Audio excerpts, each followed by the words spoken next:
Now we enter our PVT data. If we had laboratory PVT data, we would be entering it on these panels for oil, water, and gas.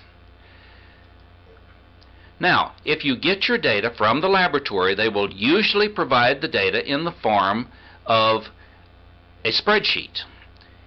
Anytime you see something in Merlin that looks like a spreadsheet, it will act like a spreadsheet. So you can open your spreadsheet, copy the data, and paste it directly into Merlin. We don't have laboratory data, so we're going to use correlations. To use correlations for PVT and relative perm, we'll set the correlation flag, go back to our PVT data, and we find that now it gives us the panel where we will be entering the data for doing our correlation.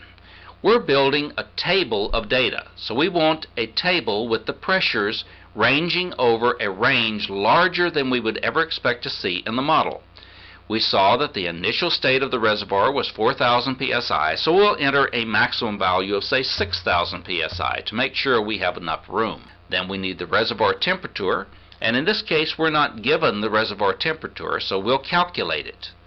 And we can specify the ambient temperature in our area, the normal temperature gradient in our area, and let's specify that as 1.3 degrees Fahrenheit per 100 feet.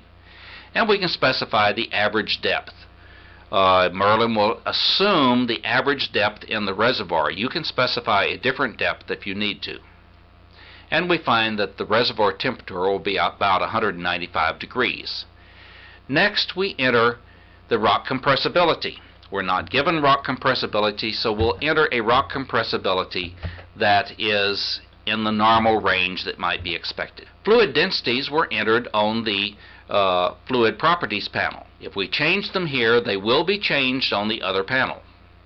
If we had non-hydrocarbon gas, we would indicate the values for the mole fraction in this area. Initial gas-oil ratio was given as 820 cubic feet per barrel.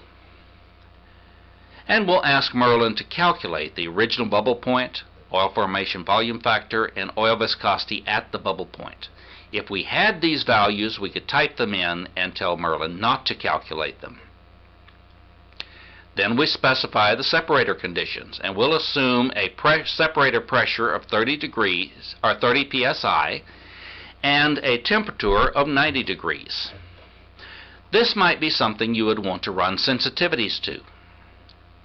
We'll calculate the oil PVT, the gas PVT, and the water PVT.